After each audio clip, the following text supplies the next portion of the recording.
All right, we had some big news today from Seahawks camp. No, not that Matt Flynn's playing quarterback. That happened a couple of days ago. But I think once T.O. got here, it was a big deal. It's a big story. And Pete Carroll indicated today that he will make his Seahawks debut against Denver. And that kind of highlights one of the things we had a chance to do in the huddle today. We got some podcasts up of all of our interviews. But we talked to a couple of wide receivers. And I'm thinking, Bob, that this is kind of the week for maybe some separation in that wide receiver group. Right. I mean, T.O., I think we anticipated he would play, and Pete made it official, and he better show because Braylon Edwards has looked fantastic.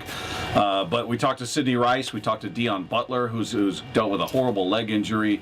Again, great interview, especially with Deion Butler. Yeah. Very, very good kid. So check that interview out. But yeah, this is a prove it. This is kind of a make or break time for a lot of these guys because, and we've talked about this, that there aren't many set spots. We talk about three, right? We talk about Sidney Rice. We talk about Doug Baldwin, and Golden Tate has kind of moved into that. And to me, and I think everybody else out here we speak to, every other spot is up for grabs. So Chris Durham or Lavassier 2A or Deion Butler or any of these guys, I feel like everybody's kind of on the bubble. So these games are crucial as much as it's going up against vanilla defenses, and it is only preseason.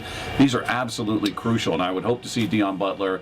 Sidney Rice is not going to play, right, but Deion Butler have a big game, and Terrell Owens, if he's going to make this team, needs to step up and show something. Well, that was one of the things about Rice, too, that we got a chance talking about, is they took the red jersey off him after he did it himself the week before, and they put on a blue jersey, regular jersey, so he could get hit out there, and they took it out. So he actually got a chance. It's a big step for him, I think, even though I'm not sure we're going to see him in any preseason games. I don't know that he has to play in them, but the idea that he already talked about being hit, it was ironically by one of his teammates, Braylon Edwards, but he's already taken a shot in his surgically repaired shoulder. So I kind of thought that was a big part of this week, is actually seeing him not being protected and getting a sense that, you know what, the guy does, because we saw him, man. He's in fantastic shape. Right. He's been able to run and everything like that. He looks like he's ready to play, and so I agree with you entirely. I mean, they're not going to be many opportunities for T.O. There are not going to be many opportunities for Deion Butler, for that matter. I know they want Owens to make the team.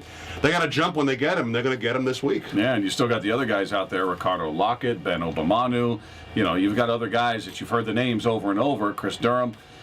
These are guys that are going to have to show something, because I think if Pete and John Schneider have proved one thing, it doesn't matter where you were drafted. If Durham's a fourth-round pick versus some guy who walks in off the street, it doesn't matter. You don't show, you're going to go.